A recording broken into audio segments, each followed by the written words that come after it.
World in 2030 panel event. My name is Craig Johnson, and I'm the director of the Guelph Institute of Development Studies here at the University of Guelph.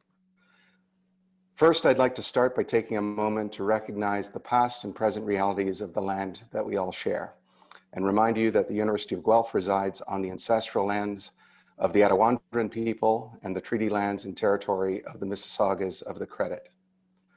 We recognize the significance of the Dish with One Spoon covenant and offer our respect to our Anishinaabe, Haudenosaunee, and Métis neighbors as we strive to strengthen our relationships. To help us run this event as smoothly as possible, I'll ask audience members to turn off their microphones and cameras. I should also inform you that this event is being recorded to make it available online for those who are unable to join us in real time.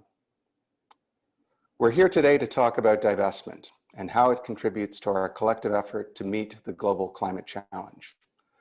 Most of you will have a pretty good idea of what this entails, but just to make sure we're on the same page, I'm going to make a few brief introductory remarks before I introduce our panelists, Sarah Ann Thompson, Kyla Tianhara, and Matthew Hoffman. When we talk about divestment, we're talking about a fundamental shift in the way that we think about the social and ecological implications of our actions and decisions, including decisions about personal consumption and economic investment. Calls for divestment today involve putting pressure on companies, public sector institutions, and private investors to end their support for the fossil fuel industry. This can mean selling off stocks in companies that build and maintain oil pipelines, bonds that provide profitable loans for coal mining companies, or investment funds that specialize in fracking and natural gas.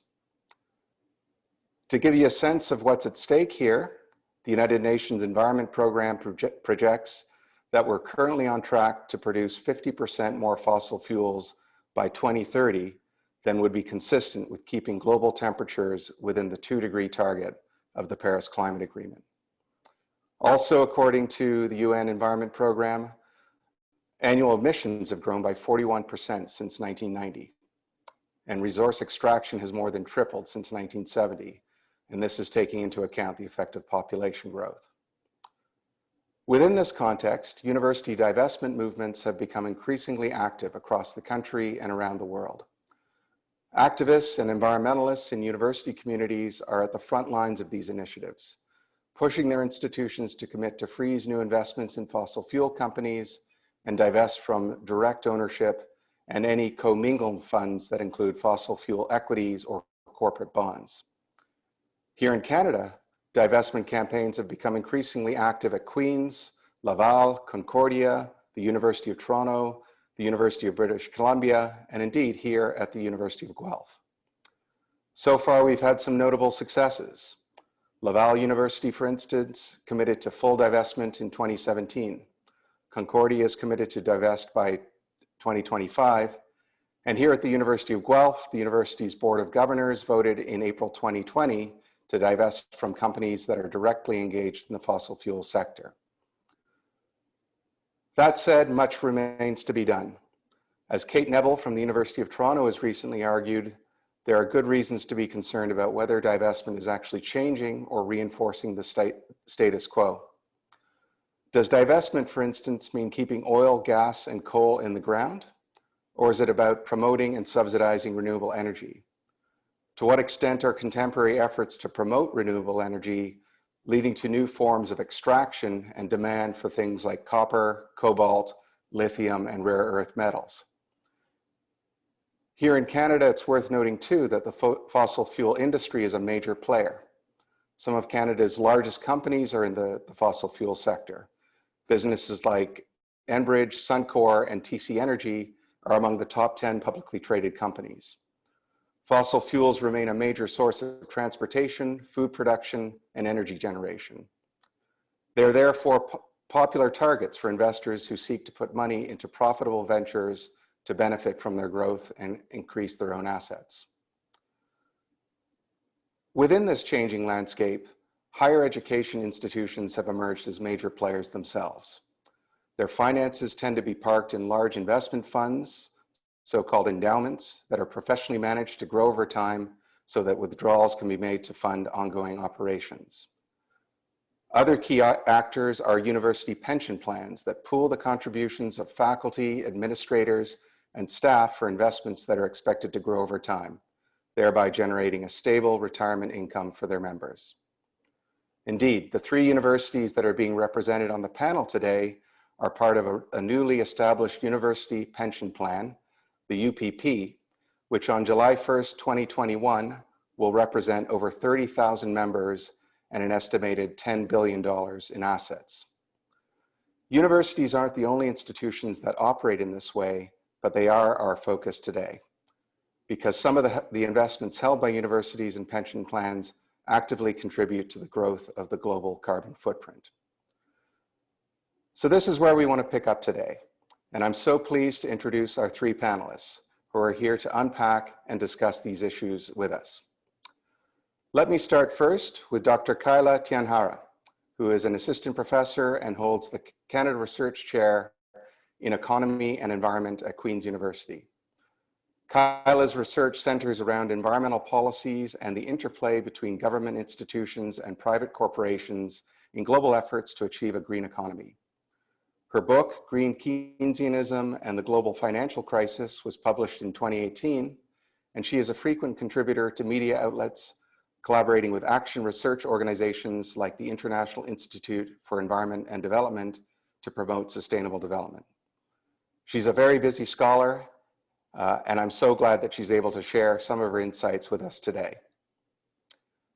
Our second guest today is Professor Matthew Hoffman, who's in the Department of Political Science at the University of Toronto, and is also the co-director of the Environmental Governance Lab at the Munk School of Global Affairs and Public Policy.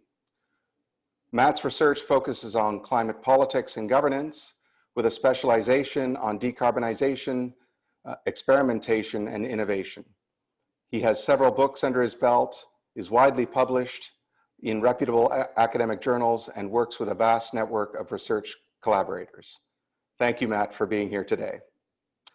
Finally, Kyla and Matt are joined by Sarah Ann Thompson, an undergraduate student in the Department of Geography here at the University of Guelph.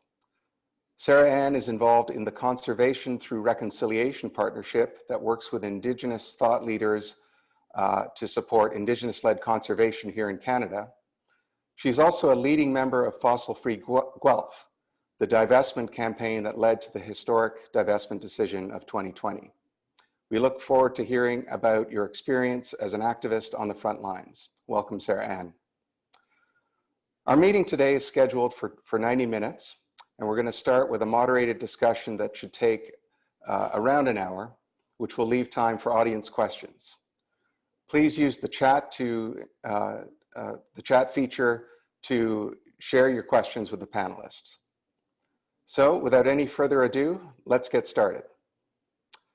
Kyla, Matt, and Sarah Ann, you represent 3 different Ontario universities. By way of introducing yourselves, I wonder whether you could tell us briefly about where we are with respect to your own institutions in committing to fossil fuel divestment. And in what capacity have you been personally following and shaping the negotiation process so far? So Kyla, let's start with you. Thanks so much, Greg, and thanks for organizing this. Guelph is, of course, a great inspiration for us, so I'm really excited to hear Sarah Ann's comments about how you have achieved what we hope to achieve eventually at Queen's. So perhaps I should start off by pointing out that Queen's is, if you're not already aware, a mid-sized university. It's about 25,000 students, so it's a bit smaller than Guelph, and obviously much smaller than U of T, about half the students, less than half the students. So as of August of this year, the total assets that are under Queen's management amounted to approximately $4.4 billion. So it's still a significant amount of money. Almost $2.3 billion of that is in the pension fund. And as Craig already mentioned, that's going to be merged in with the pensions for Guelph and U of T in July of next year, and then potentially other universities later on after that if more come in. So across its 3 largest portfolios, Queen's invests, according to a Queen's Journal article, nearly $78 million in Canada's 10 largest fossil fuel companies. And then that's about a bit more than a third of the university's total oil and gas investments. So again, we're not talking, you know, Norwegian pension fund type of scale here, but it's still a reasonable amount of money. So I have only been at Queen's since September of 2018. So I'm going to focus primarily on what has happened since then. But I would note for context that there was a push for divestment back in 2014 that was rejected by a specially formed committee. So as with other universities, the divestment campaign at Queen's has been student-led. The key student group is Queen's Backing Action on Climate Change, or QBAC. So in 2018 and 2019, while I've been there, they have organized a number of divestment-focused demonstrations on campus, often on the climate strike, Fridays for the Future days. And these have had really quite strong turnouts, especially if you sort of consider the general conservative nature of Queen's as a university. You don't see a lot of protest. So QBAC also produced a really clear and well-researched report that argued the financial case for divestment and had some modeling done about how much better the endowment would have performed had Queen's divested back when they were initially called to do so back in 2012 to 2014. And they found that apparently the university would have earned an extra 137 million more on its investments had it chosen to divest. I think the reason they went for this more sort of financial approach was because that was where a lot of the pushback was. The original time was the fiduciary duty, which is I'm sure a term that will come up a lot in this discussion, was really emphasized. So they focused heavily on that rather than, I mean, they still made the moral case that we need to divest for addressing climate change, but they did focus a lot on the fact that these are now bad investments. So fiduciary duty should call on Queen's and other universities to divest for that reason. So in addition to the report that they made and the demonstrations, they also put an emphasis on trying to get faculty support because that was another area that they felt could bolster their efforts. So members of QBAC, often accompanied by my colleague, Professor Marcus Taylor, and sometimes by myself, would visit department meetings and argue the case for divestment. And then the department would vote on a motion about whether or not they wish to support. This was really quite a successful endeavor. Not every department that was actually approached by the time that the what happened later happened, but the vast majority that were approached did express their support. So there's 25 departments now officially that have indicated their support. And that really includes departments that I was quite surprised were willing to come on board. There's also 77 student groups, the Alma Mater Society, or AMS, the Graduate Professional Student Society at Queen's, Arts and Science Undergraduate Society, the Law Student Society, and the union that represents the teaching and research assistants have all endorsed investment. I should also note that the Queen's AMS, it was the first student government in Ontario to divest from fossil fuels back in September of 2019. So last December, after the Board of Trustees heard a presentation from QBAC, they decided to set up a climate action task force. And in February of this year, which honestly feels like 3 years ago now, the task force issued its final recommendations, and there were 3. The first is that the Institute for Sustainable Finance, which is a new institute, research institute based at Queen's, would be asked to conduct a study about what kind of exposure Queen's portfolios currently have and set some objectives to reduce the portfolio's carbon intensity. The second recommendation was to explore how to allocate more capital from the endowment to transition themes. So that means investments that would speed up the transition to a lower carbon economy like renewable energy. And the third recommendation was to increase disclosure about investments. This included a commitment to, quote, provide information on all renewable energy or other sustainable investments. Interestingly, there was no similar commitment to provide information on all fossil fuel investments, but I did check their website yesterday, and you can download a spreadsheet with the details of the investments, and it's not hard to find the fossil fuel ones. So the Board of Trustees voted unanimously on the 6th of March to accept these 3 recommendations. Now, what happened after that is a bit confusing to me. Now, this is in part because March, we all went into lockdown. I became very focused on moving courses online and taking care of 2 young children, but also because I still don't quite understand the student group QBAC's response to these recommendations. So after arguing for years for divestment, which this clearly wasn't, they sort of declared it a win. And as far as I can tell, they've been fairly silent on the matter since then. And so there's this unfortunate misconception, and I've seen this even in students in my classes this term, that there's a belief that we have divested, and we haven't. And that was made really clear in May when there was a meeting of the Board of Trustees where Donald Raymond, the chair of the task force that made the recommendations, addressed the community's misinterpretation of the recommendations, saying, it's important for me to clarify that by investing in the energy sector and environmental sustainability, we don't believe that those two things are mutually exclusive. And he also made the point that, importantly, divestment removes the ability to engage with companies on issues of long-term sustainability. And this idea of engagement has long been sort of the rejection of divestment in Queens. Not that I've ever seen any evidence that Queens is actively engaging with these companies, but this is always the way to deflect. So this is where we are now. The only other developments that I would note is that Queens joined the Canadian University Climate Charter, which we can discuss later on. But basically, it's signing up to the same things in terms of looking at carbon intensity and disclosure and so forth. It's definitely not divestment. And then there's the discussions about the UPP, the pension plan, and that so far has been sort of a bit more led by faculty and the union representatives. Who, and I think, so we're trying to get basically in on the ground because the principles for that pension haven't been developed yet.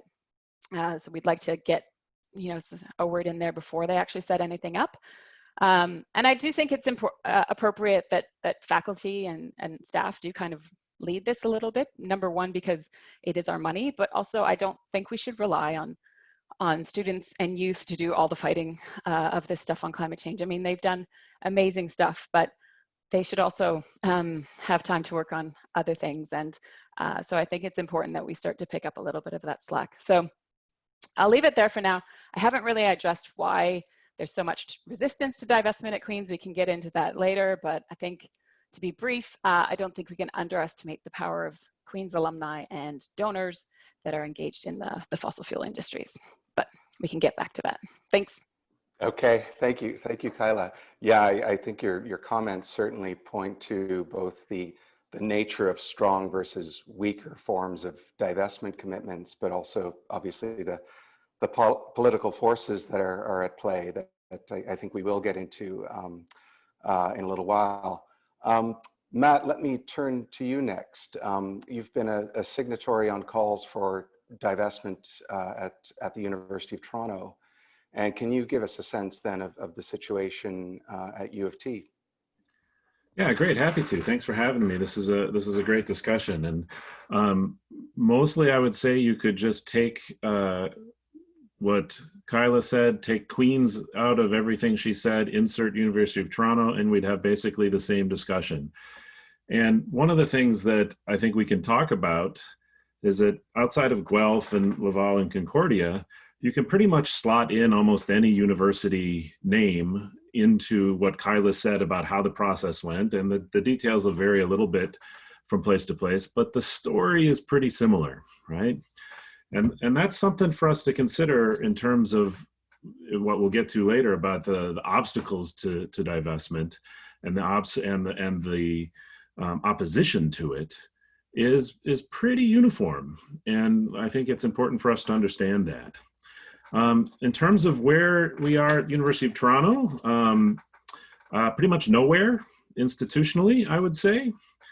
So our divestment story goes back to 2014 when a really active student group, 350.org Toronto, University of Toronto, worked on just an excellent petition for divestment, because University of Toronto has a very specific process for considering divestment that came out of the divestment movements around, especially divesting from South Africa during apartheid.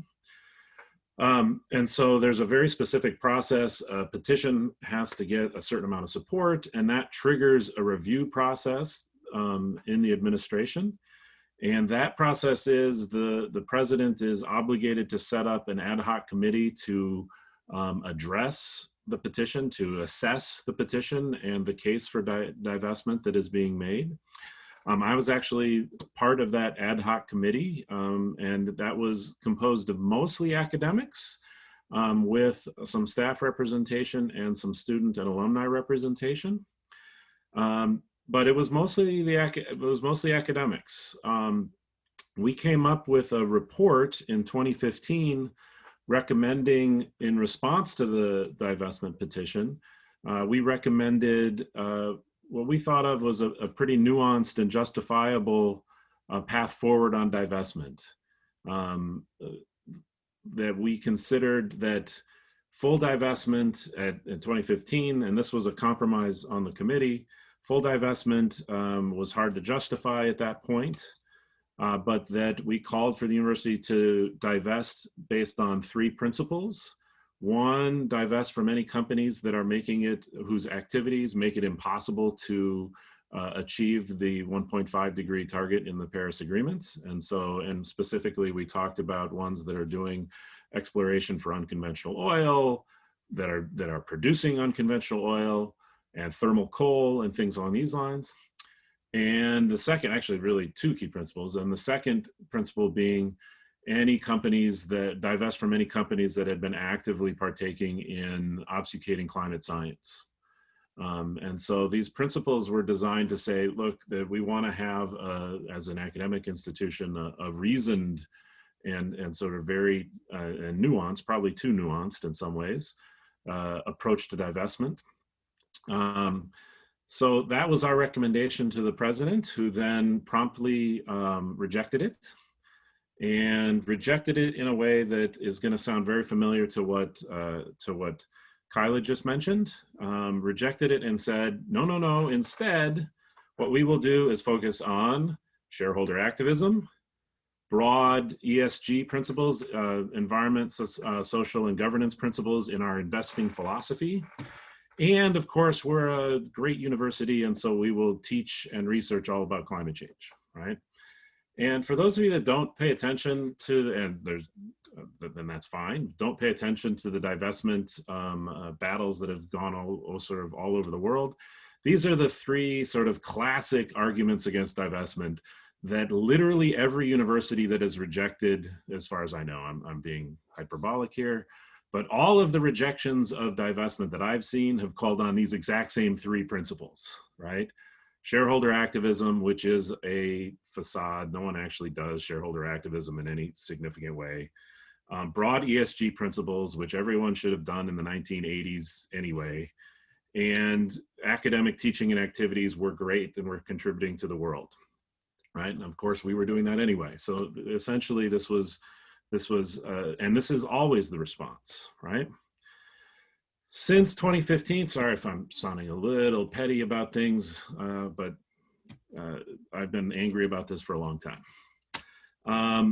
Since 2015, since that rejection, there was a period where I think divestment fell off the radar at University of Toronto. And since then, the university has sort of doubled down on some of these principles. Kyla talked about the university charter. I think University of Toronto was really big on, it was sort of a big founder of that and really pushed it. And this is basically a responsible investing charter. And to be clear, I'm not knocking responsible investing. I just think that it is, there's a large, and we can get into this, there's a large potential for greenwashing and responsible investing. And it also, it elides some of the questions that divestment actually forces you to confront.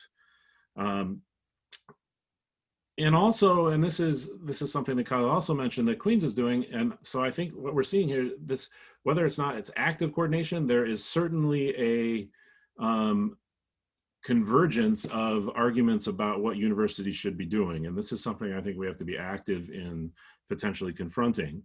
Because the University of Toronto and its asset management, the people that manage its money, the University of Toronto Asset Management Company, focus on the carbon intensity of its portfolio. And so we've got a lot of reports now about how the University of Toronto is doing in terms of the carbon intensity of its portfolio. And just so we're clear, what that means is what the University of Toronto is measuring and tracking is how much, in simple terms, it's more complicated than this, but in simple terms, how much greenhouse gases per $1 million invested, right? And this sounds good, right? If your carbon intensity goes down, that's great. except when you realize two things. One, a carbon intensity target means that if your portfolio grows faster than your carbon footprint falls, you're going to have an increasing carbon footprint even if your intensity falls, right? Because it's about amount of carbon dioxide per $1 million, right? And second, carbon intensity is what jurisdictions like Alberta that don't really want to do anything about climate change, or historically haven't had a very aggressive approach to climate change, generally used in terms of measuring their own activities. All right, so what has happened since all of this, since this doubling down? I am part of a coalition of staff, student, and faculty that has been growing, I would say, since about 2019. People started getting more active. There have been student groups that had been active in the interim, but had been, unfortunately, hadn't really caught, and this is not due to any fault of the student groups whose passion and time they put into this has been just amazing. But it hadn't caught the larger university community's attention again since the rejection in 2015. But that has started to pick up again, and I'm just going to put our group's website in the chat there. And so it's a group called Divestment and Beyond. It's a coalition, like I said, of staff, student, faculty, and so we're really conscious about trying to build a whole university community around this. And what we've been focused on is divestment as part of a broader push towards just transition. And thinking about this not just as a financial move or what the university should be doing with its money, but thinking about divestment as part of a broader understanding and a holistic approach to climate change, and building the kind of university community, Canadian society, global community that we want to see, right? And this gets at some of what Craig was talking about when he invoked my colleague Kate Neville's work on divestment, is that it's not just about where we want money to be pulled from, it's about what kind of community we should be building. And so some of the campaigns that our group is putting, or strategies that our group is putting forward, is pushing on getting the university to declare a climate emergency, is pushing on just transition and what that means in a university community. We have a group that's working on the new pension plan, as Kyla mentioned.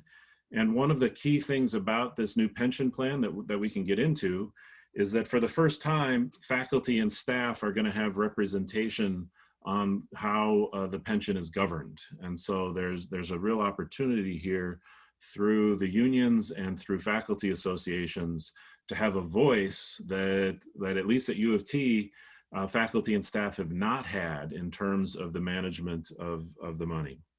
And so I can go into some more. We've had a number of events. We are trying to figure out how to do activism in a time of pandemic, and trying to move some of these things forward now. But let me stop there. I'm sure we have lots to talk about going ahead.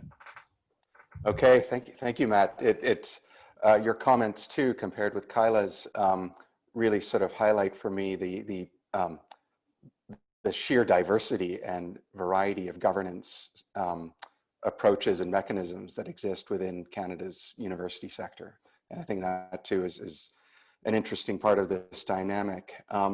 Let me turn now then to Sarah Ann.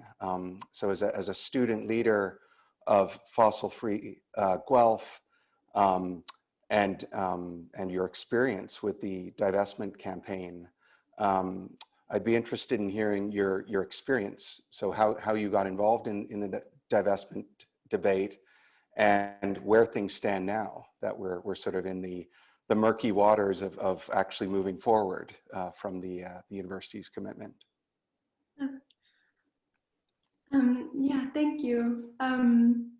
I first got involved with the divestment movement actually on the first day that I moved to Guelph.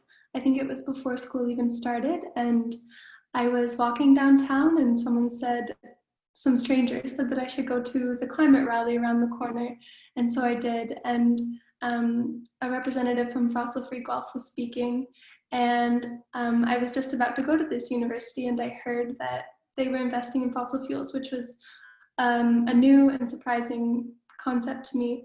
So from that point on, I haven't left the divestment movement, and the movement at Guelph is especially really unique in that we're a non-hierarchical organization. So as soon as you step into the club, you're part of it, and you have such a solid handle on the movement with no titles. So that was, I think, a really important part of ensuring that people felt ownership over the movement and connection to it as it grew. But it was a 7-year campaign, and in terms of where it stands now, I'm sure a lot of us know that we have officially divested, and that process has begun, and it was kind of finalized in March of this year, just as COVID was rearing its head. So that was a very tumultuous time for us and the Board of Governors as well. But yeah, it came to the vote there. And I can get into kind of the skeleton of our whole divestment journey later on. But as of right now, we are kind of in the monitoring steps. They told us that the divestment process should actually not take a period of 5 years as we requested, but rather 2 to 3 years, which is great to hear. However, our main contact, Don O'Leary, has since retired. And it's been so hard as a student club to remain connected to one another in this transition to online learning when we're experiencing Zoom fatigue and feeling a bit overwhelmed with a lot of things. But everyone's heart is still very much in it. I think it's just a transitioning time, and the pathway to monitoring it has never been made clear by the Board of Governors. So that's definitely something on our horizon that we would like to stick with. Sorry, go ahead. No, I was just going to prompt you a little more.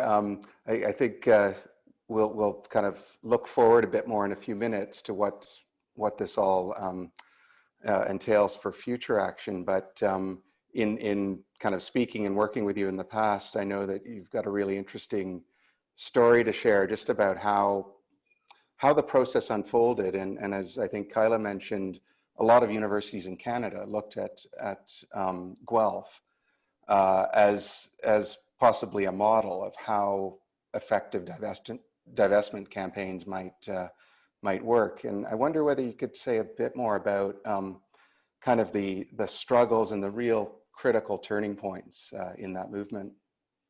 Oh yeah, certainly. So it started with just 4 people 7 years ago, and the number one goal immediately was to get attention to the fact that the University of Guelph was investing in the fossil fuel industry. And once, through direct action, enough attention had been gained to that fact, the Board of Governors finally saw it as an issue deserving of a special action policy. And so the special action policy was the route that we took to achieve divestment in the first place. And as soon as they offered the special action policy pathway for us, the movement turned to research-based. And they asked us to frame our special action policy, which is calling upon the Board of Governors to change the way that they invest. They asked us to frame it in the realm of their investments committing social injury, which was interesting that it was previously mentioned they focused on fiduciary duty, which they later, 4 years later, asked us to do. But initially, they wanted us to focus our campaign on social injury. And so we focused on climate changes and social injury, environmental degradation, and many other things that the industry tends to do, to which the Board of Governors actually turned it down, citing many things that have been stated before, such as activism, because they can communicate with the industry, and so on and so on. So then, while the investment and financial committee wanted to decline our motion, the Board of Governors actually voted to keep it on the table. And so the motion that we proposed was then postponed till the next meeting, and then the next meeting, and there was mention of every excuse that has previously been mentioned as to why divestment isn't the case.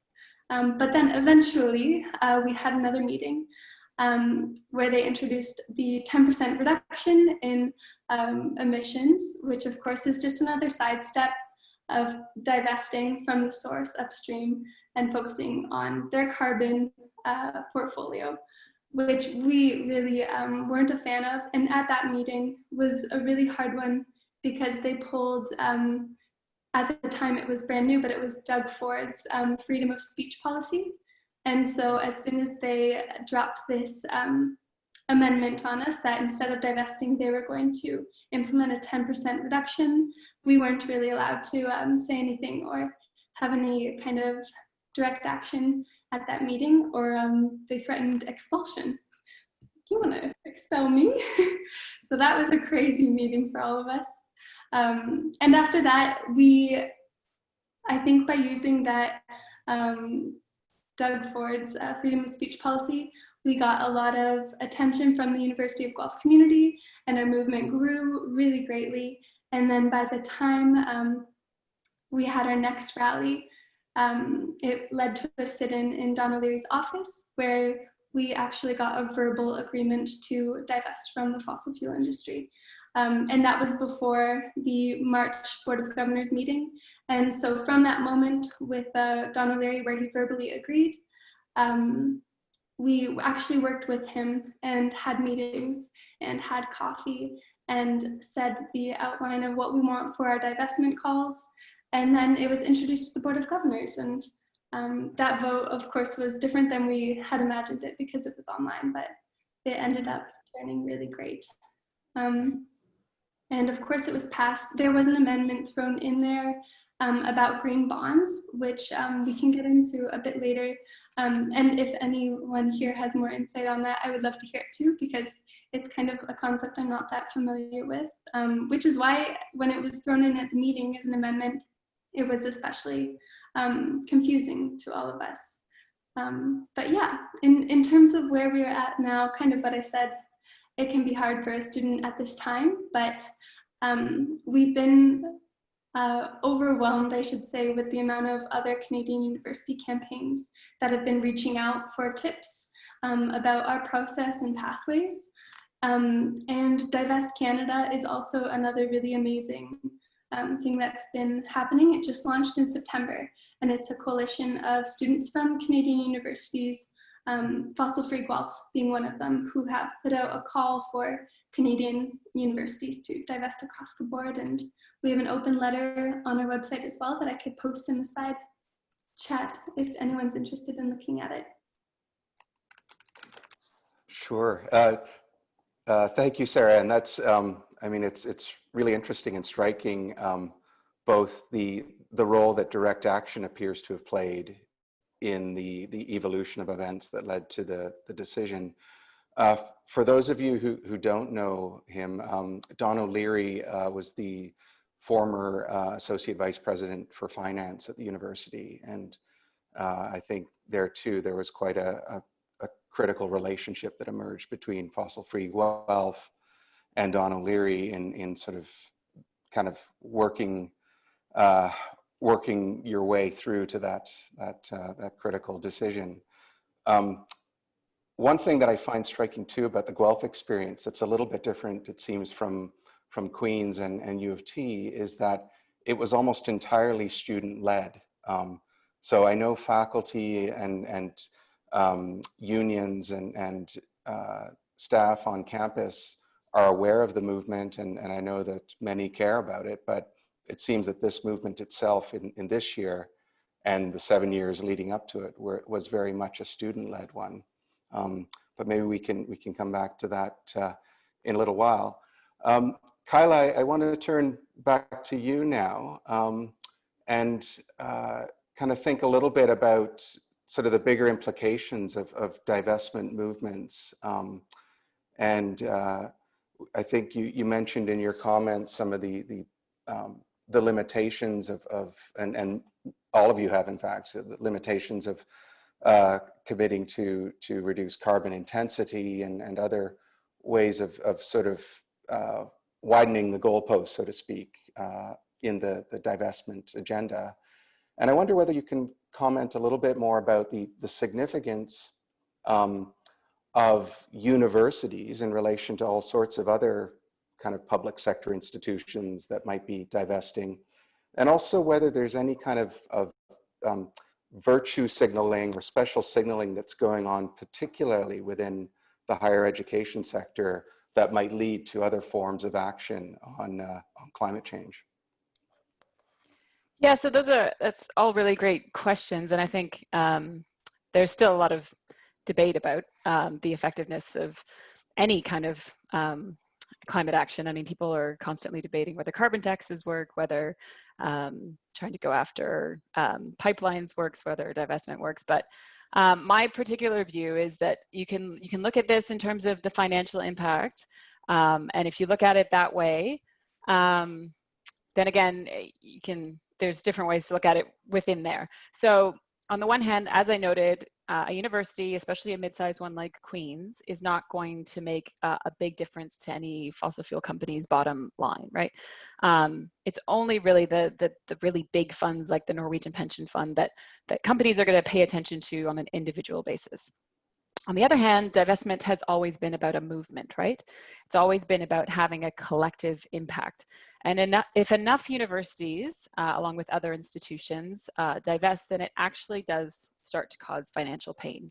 And it has been acknowledged, for example, by Shell. They wrote in an annual report in 2018 that divestment was a material risk to their bottom line. So it absolutely can, on a collective basis, have a financial impact. And in terms of within one sector like universities, I think there's the potential. What you're aiming for is kind of a cascade. So one university divests, and other universities feel like the space has been opened up, that it's a bit more okay every time. I mean, I think some universities are definitely going to wait till everyone else is divested before they do it. We need to have some front runners and leaders, which is why it's great that we've got Guelph and UBC and Laval. But there is that hope that there's a cascading effect. But that's the money side of it. To me, it's actually much more important to look at the social license, showing moral leadership kind of angle at it. So I think what divestment really does is send a powerful message to the community that something, whether you're talking about apartheid or tobacco, or in this case, fossil fuel extraction, is no longer socially acceptable. And why I think that's particularly important, especially in a country like Canada, is because even though we have like generally speaking in the population, we have an acceptance that climate change is real now. We have an acceptance that it's very dangerous. All of the polling indicates this.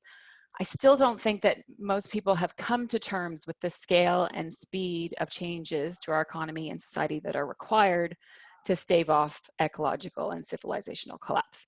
And in particular, I don't think we have accepted that climate change science requires us to keep fossil fuels in the ground, especially the high carbon intensive fuels like tar sands, but also gas, which has been really misrepresented as a bridging fuel. So continued extraction of fossil fuels is, in my view, unacceptable, and it's unacceptable to support also corporations that have knowingly misled the public on climate change science and have really ruined our chances for avoiding some of the horrible impacts of the warming that's just already baked in that we cannot currently avoid. And to suggest to the contrary, that institutions like Queen's have, that we have to engage with them, even though they've flat out lied and misled everybody, in order to continue to reap gross profits, and also to suggest that they're absolutely necessary for the energy transition, is to me either naive or disingenuous.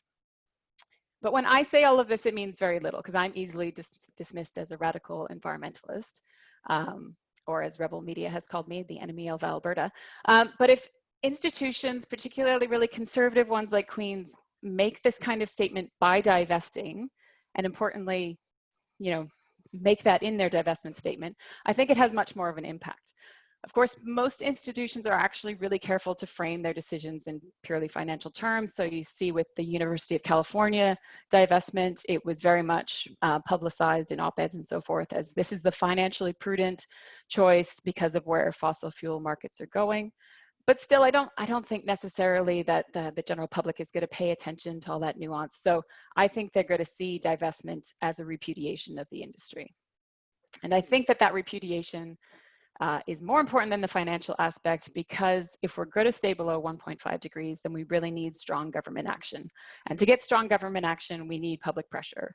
Divestment obviously isn't alone going to galvanize that kind of public pressure, but I do think it can play an important role in building a necessary base of support.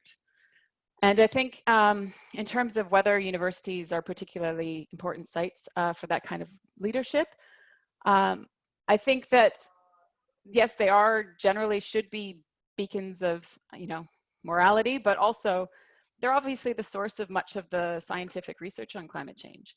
So the fact that universities are not willing to act on the science that they're producing, and I would include in there the social science research on how to address climate change, not just the science on how it's happening. To me, that's very problematic that they're not willing to act on it.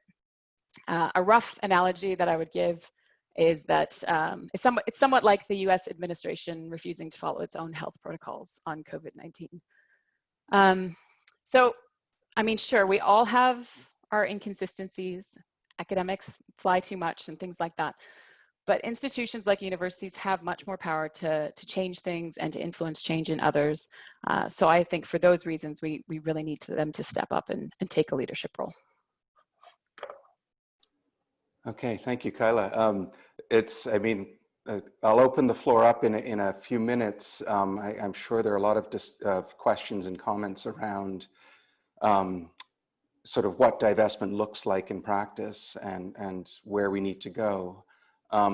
Before doing that, though, I want to throw to Matt one more time. Matt, you mentioned earlier you were feeling a bit jaded about the experience at U of T, and I don't want to add to that feeling of jadedness, but if you could, I wonder whether you could comment on what, like, as a political scientist especially, what's preventing us from being where we need to be, and where do the interests lie? Like, what is thwarting the divestment campaign? Yeah, so mostly I just want to applaud what Kyla just said, because I think she's really nailed why this is so important. And I'll begin my answer to your question there by taking off a little bit from what Kyla said about the importance of this as a repudiation of the industry, that divestment is about the social license of the fossil fuel sector and the whole sector that sort of supports carbon lock-in, right?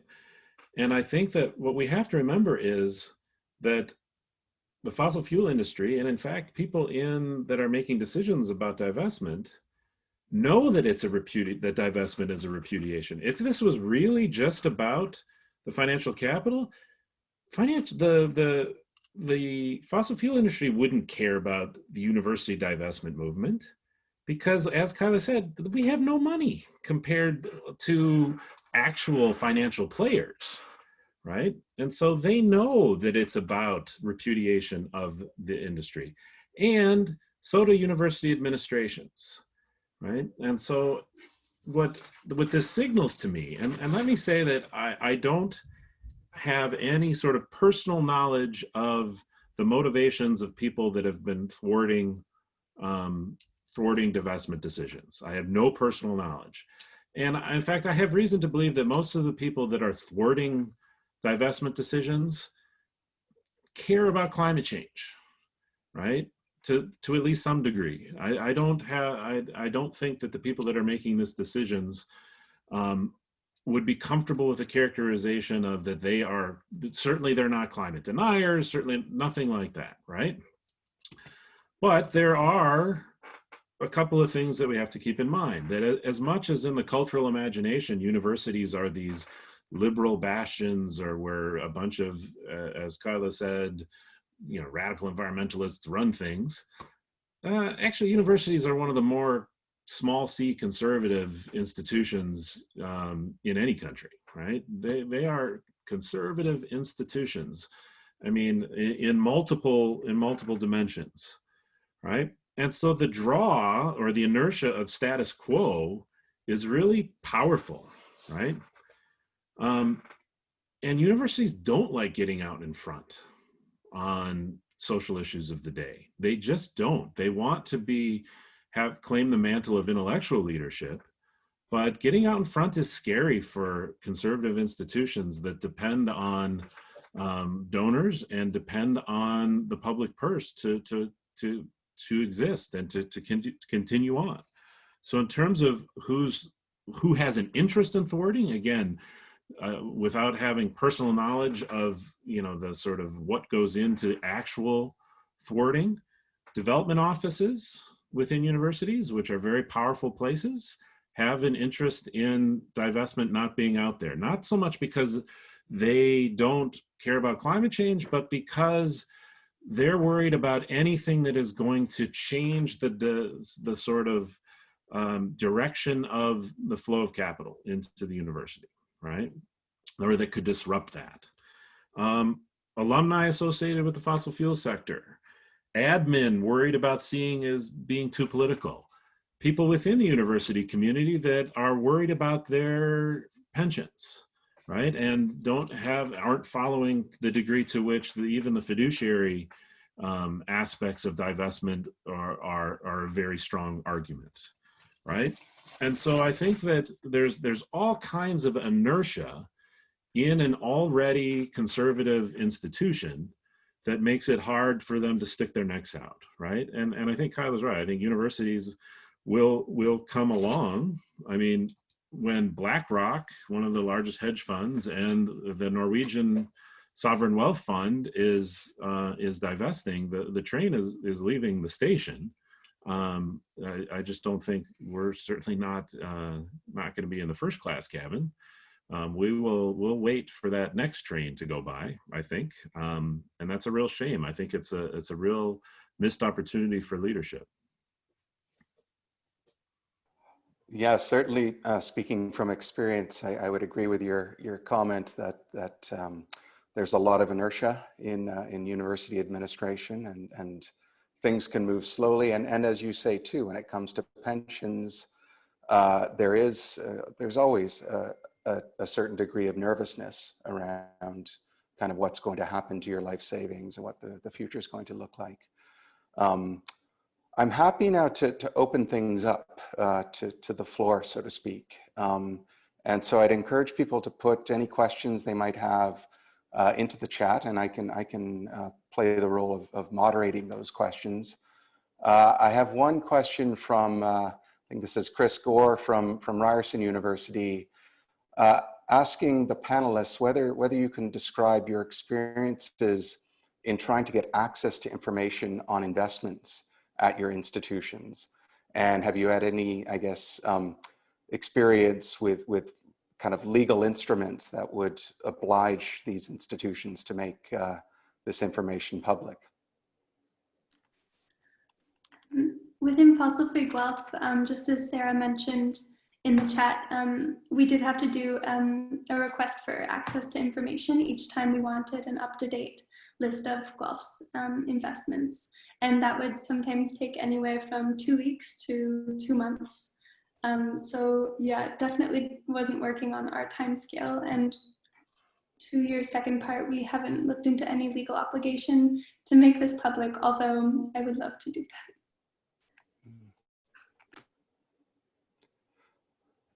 that. Either Kyla or Matt, thanks, Sarah Ann. Kyla or Matt, any? Yeah, I'll just add that, as I said, I think that Queen's is now making those disclosures on their website, but previously they weren't. I don't think that there was a requirement for an information request, but there was some very good, I'll just applaud the students at the Queen's Journal. They did some very good investigative reporting into which companies were being invested in and how much, and also exposing the alumni links, which goes to what Matt was talking about, why this action's being blocked. I definitely think that alumni have played a role in at least dissuading movement on this issue at Queen's. It might not, obviously not the only role, but there's definitely some strong alumni connections. So yeah, just have great, if you don't want to go for the legal option, get some great student journalists involved is my recommendation. Yeah, and we've had a real hard time. I mean, the student groups have had a hard time getting any information out of the administration about the nature of the investments. I've gone through multiple Information Act requests and still trying to unlock the legal code to actually get that information. But there's also a structural impediment to getting this information, is that most of U of T's funds, and this is probably true for other universities, are not direct holdings. It's not that the university buys stock in Exxon. I mean, they might do this for a little bit of their funds, but that's not the majority. Mostly what the university does is it doesn't actually even do any direct investing itself. The university goes through what we call a manager of managers approach, where the U of T's funds are managed not by U of T, but they give those funds to the University of Toronto Asset Management Corporation. And UTAM, which is the acronym, doesn't even invest those funds. It gives those funds to managers of other funds, right? And so essentially UTAM is directing managers of other mutual funds about where to invest, or principles to invest. But so at any one time, it's actually difficult to say where the money is, because most of these are in pooled funds. Most of these are very indirect investments, where the internal composition of those funds can change quite a bit, over time. Yeah, I think that is very similar to some of the murkiness that I was mentioning earlier with respect to our own university's divestment decision. Is that my understanding is that the responsibility for investing the university's endowment largely rests with independent actors that are investment kind of firms and agents that act on the university's behalf. And the lines of transparency, but also responsibility and accountability are not always so clear to me. Krishna has a very good question here that I think also relates to kind of if we're divesting, then where should the money be going? Like where might we get our biggest bang for the green buck, so to speak, in divesting?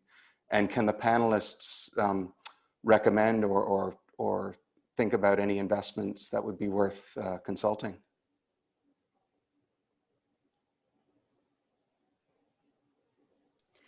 So I would just on the level of where the money goes, this is one of the things that came up when we were discussing with the union representative about the merging the pension fund, is that one of the problems is finding things to reinvest in when you pull out of fossil fuels, and even on if we don't look at all the issues related with continued extraction with renewable energy and stuff like that, if we just look at things that really you wouldn't think have much to do with the environment, but still you might have ethical concerns about. And she was mentioning that, you know, one of the things that people were looking at was investing in aged care homes. And you think about the sort of bizarre cycle of people drawing a pension to then pay into an aged care home. That I think during the pandemic, we've all realized that there are some serious problems with private aged care homes.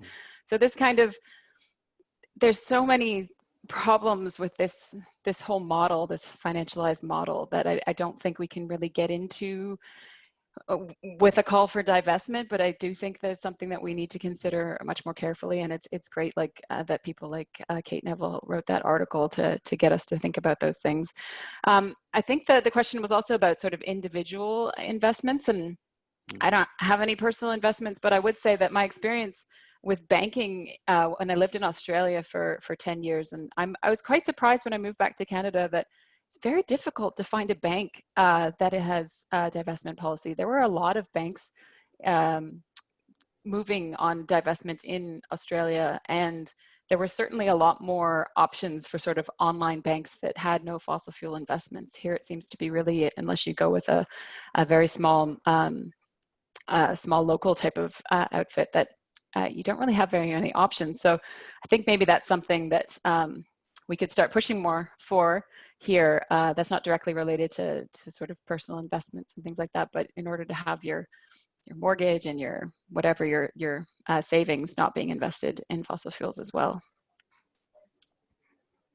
Just, if I can, Greg, do you mind if I would just add Absolutely. that I think that this really brings home the point that divestment needs to be part of a broader strategy of just transition around sort of building a different mode of society, and figuring out what kind of low carbon world we actually want to live in. And I'll, just in terms of use the sort of idea of individual investing as an entree into that argument, is that there are now an increasing number of, but still not a significant, but an increasing number of green mutual funds and green bonds that you can invest in as an individual. And there's similar things at the level of institutional investing. And there's going to be more of these as, sort of the green recovery, hopefully we get, maybe the Green New Deal in the United States. And so there's going to be a lot of investment into these sectors. But there's got to be a caution about that. This can't be the sort of only leverage point. It's got to be a broader approach. And not only what Kate Neville was talking about in terms of the extraction issues in renewable energy, but even the composition of like green mutual funds that individuals can buy is, sure, they mostly will take out direct fossil fuel companies out of there. And a big popular thing to have in these kind of funds is bank stocks. And bank stocks are super safe. Bank stocks make a lot of money, right? But then you got to remember that and this gets at sort of the really tight web of carbon lock-in that we have to address, and that divestment is one part of that. Well, what do you think banks are investing in, right? And so bank stocks are great. They're not direct. You're not giving your money to Exxon if you invest in a bank stock, but CIBC, which is full disclosure is my bank, is giving its money to fossil fuel interests, right? And so we have to not think about this as a silver bullet, but we have to think about it as an entree into sort of the larger politics of transformation and the larger work of transformation that's going to be necessary. I think for me, there's some really interesting questions in here around kind of the wider structural implications of what we're seeing here. And I don't know how many people saw it, but the Economist had a very good special report on renewable energy a couple of weeks ago. And I think it gives some clear indication as to how fundamentally energy systems and investment patterns are flowing into what we're calling green energy or green economies.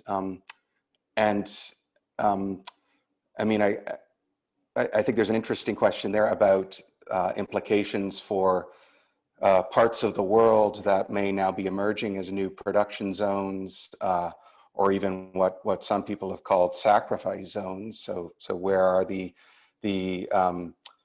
disused lithium battery cells going to? Where are the photovoltaic cells going to? And where are they being sourced?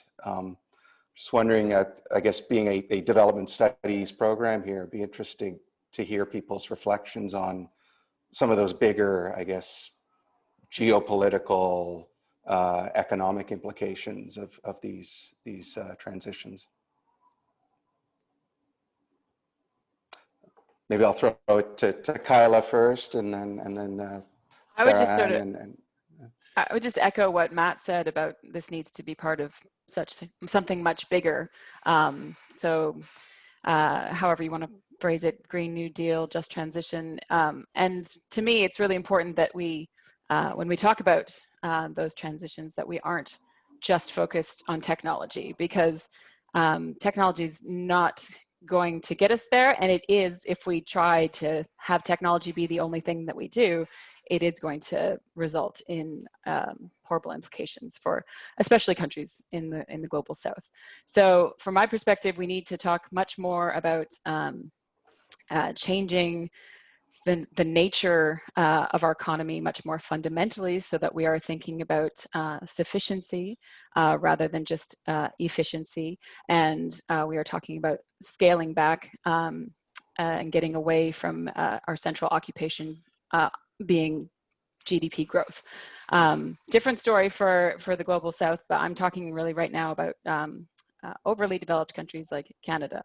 And the way I think we need to talk about these things, I think it's become easier actually as a result of the pandemic to talk about things like redistribution of wealth, because people are absolutely disgusted by the way that certain people have really profited off of this pandemic. And so if you look at the polling now, there's a lot of support for wealth taxes. You can start talking, I think, about moving to shorter working weeks, so that we are all less focused on being productive in terms of producing lots of things and consuming lots of things, and start thinking about more what's actually important in terms of having more time to spend with family and friends and doing things that are not carbon intensive in that time.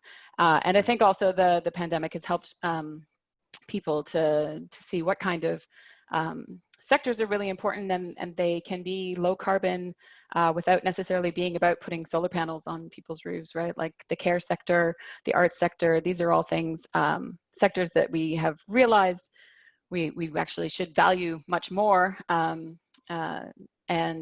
putting more emphasis on those kinds of jobs, I think, can be good for the climate, but can also help sort of have a bigger sort of reorientation of what kind of economy we want to have.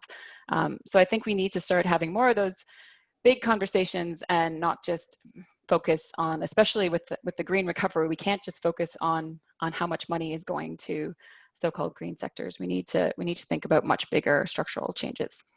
Yeah, absolutely. And that really underlines, I guess, the quality of political institutions and public discourses around what a green transition looks like, and how that plays out. Matt, I think were you going to jump in as well? I'll just add that one way to think about what you just said there about what counts as a green transition is that it's really a justice and equity transition, and that comes along, and an energy transition comes along with that. It's not an energy transition that we have to tie equity and justice concerns to. It's actually the other way around. We need an equity and justice transition, and a changing in how we produce and use energy and other stuff comes along with that. And I think that's not only a moral imperative, but I think it's also a politically winning formula. Right. I think this relates to an earlier question that was raised in the chat by Hamid Dwyer, and perhaps I'll throw it to you, Sarah Ann. It's sort of looking at how we translate sort of these concerns and commitments about justice, about equity and fairness, as well as decarbonization and tackling climate change. How do we tackle these sort of normative ideas with actual outcomes? And people have mentioned ESG, environmental, social, and governance indicators, but are they kind of fit for task? Are they what we need to kind of achieve these norms? And how do we ensure that divestment actions are actually leading to the outcomes we want to see? Right. Yeah, that's a great question. And I think divestment is just one important means of achieving our goals. And I think in terms of actually looking at concrete change, divestment is just pushing the needle in terms of our social landscape and what we view as acceptable and what gives fossil fuel industries the moral license. So every notice of official divestment from institutions changes the moral perception of a community, and then informs how we make choices, how we vote. it makes it harder for governments to hand out subsidies, or landowners are less likely to sell or rent land to industries as soon as the industry is recognized as something that is immoral. So I think that's one way that divestment has a concrete impact on it. And ensure it also, maybe this is just a personal observation, but I think being part of the divestment movement is also building new citizens and new grassroots organizers, the skills that can be taken away from people who partake in these movements and the environmentalist community that is tied to them.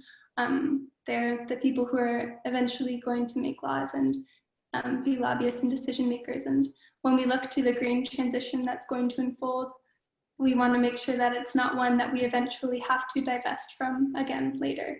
And so ensuring that the green transition is done through a lens of social justice, I think in order to accomplish that, you have to change how people think, civilians and society, and divestment does a really great job of connecting people to the source of higher corporations instead of just focusing on emissions. Right. That's such a critical point that I think also underlines the importance of kind of going beyond mere public consultation as a way of trying to enhance a public discourse around questions of justice and energy transitions. There's a question here in the chat from Whiteley. I'm sorry, I don't have any more of the name than that, but raising a question about something that's become very prominent, I think, in our own country around pipelines and certainly other parts of the world. Many Latin American countries now have requirements for this, which is free and prior informed consent in advance of kind of making major decisions around whether to have a pipeline or whether to have a major project that's going to affect people's livelihoods, health, and well-being. And I'll just throw it open to the panel. Like, is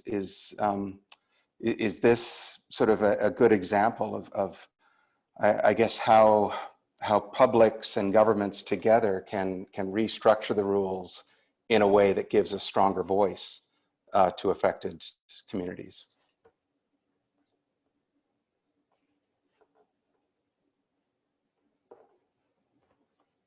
And anyone feel free to chime in. So I would just say, I think that's why it's great to see that U of T has adopted this sort of divestment and beyond kind of approach. And I would like to see that be what happens at Queen's as well, because I think, yeah, you don't want to, as I think Sarah just said, you don't want to constantly have to campaign over and over again on these things. And so having things like free prior informed consent and also divestment from factory farming is mentioned there. Mm-hmm. These are things that it would be great to get all into one package. I think the problem is that so there's a similar sort of debate with the Green New Deal, right? There's people that argue that climate change is hard enough to battle for. So why are we loading it up with all of these justice issues? And then there's the people on the other side that say, actually, this makes it much easier to fight for climate change because these are all issues that people actually really care about. So you have sort of where you fall on that side of the debate, I think will determine where your divestment campaign is. Does it go for the let's really get everything that we care about, or that's too hard, let's just go with trying to get fossil fuels? I guess the only problem I come back to, I prefer the justice approach. The only thing I come back to is that question of, is there going to be anything that we can actually invest in, because so much of the world is problematic. So, yeah. Yeah, I've been doing some work myself with colleagues on kind of the extractives that go into renewable industry or renewable energy, particularly long life lithium ion batteries. And that question is always in the back of our minds, is sort of, are we making a case to stick with fossil fuels? Are we undermining the case for renewable energy? And I don't think we are, but that's why it's so critical to be thinking openly and publicly and even intentionally about what we mean by a just transition. Matt, did you have anything you wanted to add to these questions then of governance and inclusion? No, I think that Kyla covered it, and your rejoinder was, I don't have anything different to add to that. Okay. We've got a question here from Aryam Dahan at IDRC asking to hear more about what these divestments mean for low-income countries, particularly ones where growth has been highly resource dependent, and how environmental movements there and here are able to leverage each other. Yeah, just so any reflections on both the implications for developing countries, but also the potential for solidarity across international borders. I think it's a great question, and I don't have a great answer. I would say a couple of things. One, most of the, I don't have them all in front of me, but most of the companies that are targets of divestment are located in the global north. And the second thing I would say is that, yes, there's economic implications for movements of capital, for sure. And it's not entirely clear to me what all of the implications are for low-income countries. But one thing that is clear to me is that countries in the global south face the most serious consequences of climate change, even though they've had the least responsibility for causing the problem, right? And that is, I think that's the larger economic and moral reality around this. And the last thing I would say is I think that there is an enormous opportunity for solidaristic activity between environmental movements in the North and the South, especially around just transition, precisely for the kind of things that you were just talking about, Craig, and that I know you study, as well as what was in Kate's article about divestment, in terms of making sure that the sort of green transition is not just another way of continuing the sort of oppressive relations between global north and global south. Mm-hmm, mm-hmm. Yeah, I think just underlying or echoing that point too is that for certain commodities, lithium being one of them, the price and the returns on these commodities right now are going through the roof. The World Bank did a study on the major metals and minerals that go into renewables, and their projections are all extremely buoyant in terms of what those returns look like. And for developing countries like Bolivia or Argentina, like it's a double-edged sword. There's certainly a lot of interest in trying to kind of exploit the surge in demand for these extractives. But like any commodity, they're subject to all sorts of boom and bust cycles that can really be destructive. I'm conscious of the time, and I want to do my best to sort of ensure that other questions that have come up are being addressed. One came from the CCA School of Art, a question for Sarah Ann. Would you say that there was any point or action that was a major turning point between the initial rejection or stalling of divestment at UOG, and then the verbal commitment at the sit-in? Was there something that convinced the board beyond student persistence? Yes, there was, and I believe Ben mentioned it a little bit above, but our direct action got the attention of both the student body and the Board of Governors, and after that attention, we built relationships with the Board of Governors and Don O'Leary, and let them know that we weren't just people holding signs. We had done the work, we had the facts and the research, and building a trusting relationship with them at the end, I think, was what made this so successful. But there was one exact kind of pivotal direct action, and it was the sit-in in Don O'Leary's office, and it was a much bigger turnout than we had expected.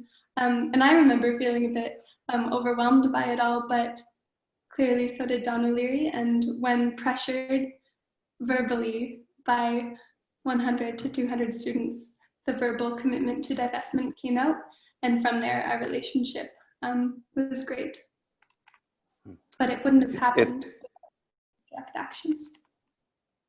Yeah, yeah, I think that is that from a political science standpoint, that's a super interesting series of events there.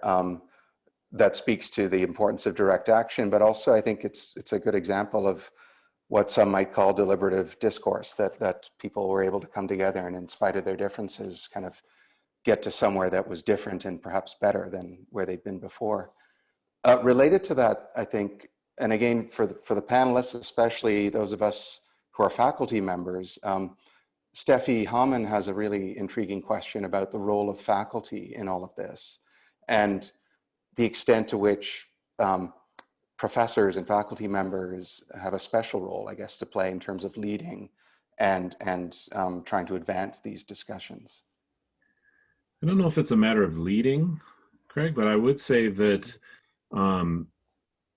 you know, of the sort of stakeholders in a university, of students, staff, and faculty, as sort of as the major components outside the administration, is faculty are the most secure, right?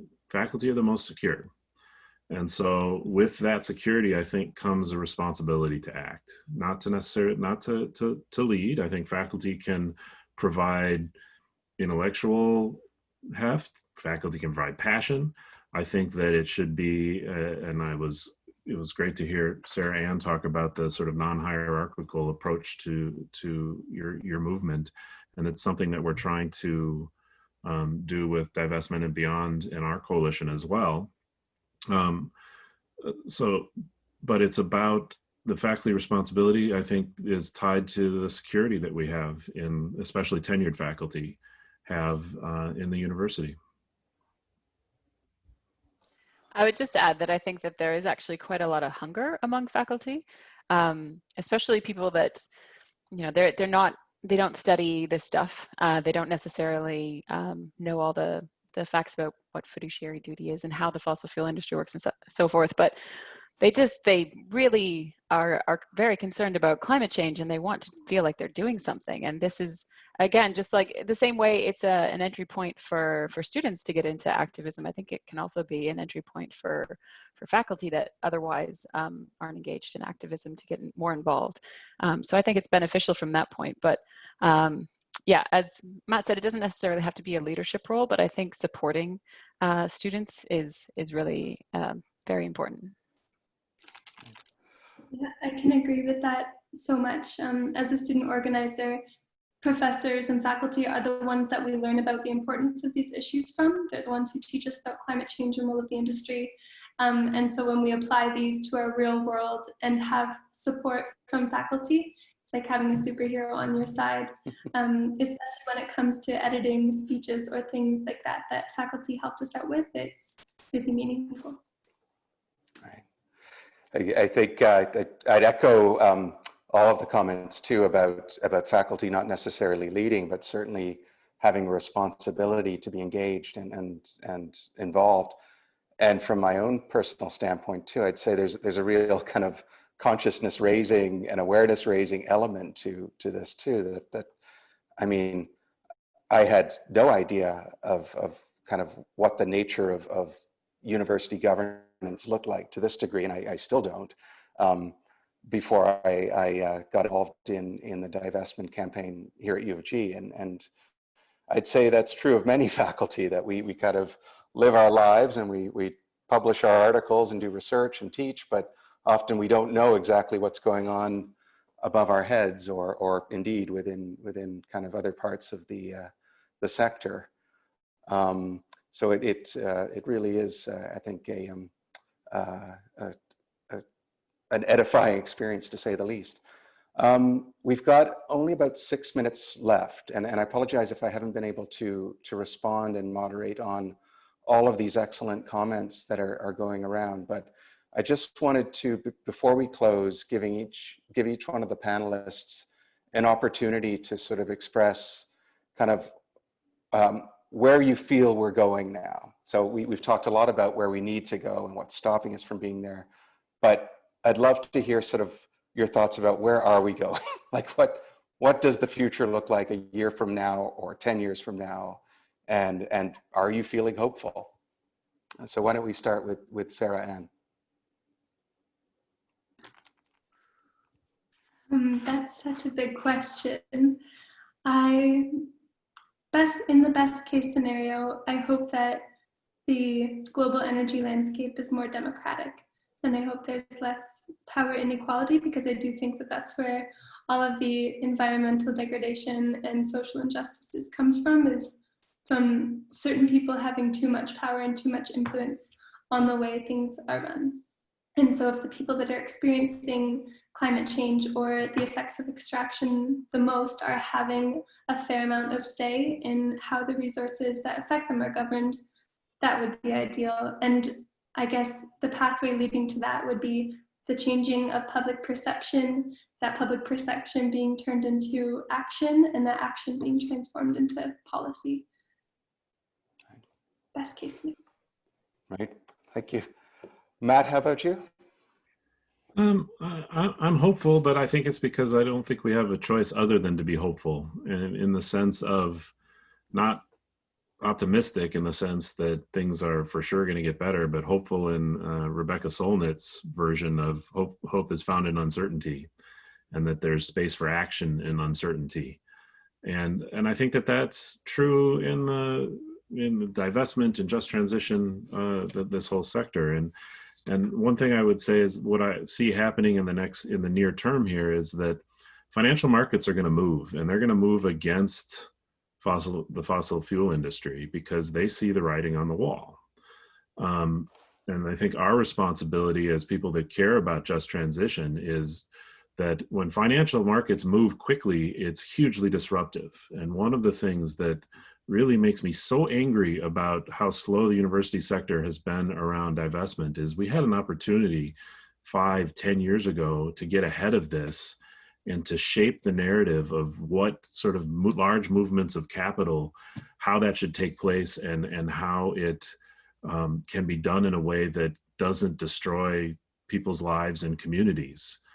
And now there's going to be an urgency to that. And I think that so divestment movements on campuses still have a real important role to play in thinking about divestment as part of a just transition, because we're still part of that discussion about how financial markets are going to move in a way that can bring just transition to the forefront, in a way that BlackRock is not going to, in a way that even the Norwegian Sovereign Wealth Fund is not going to.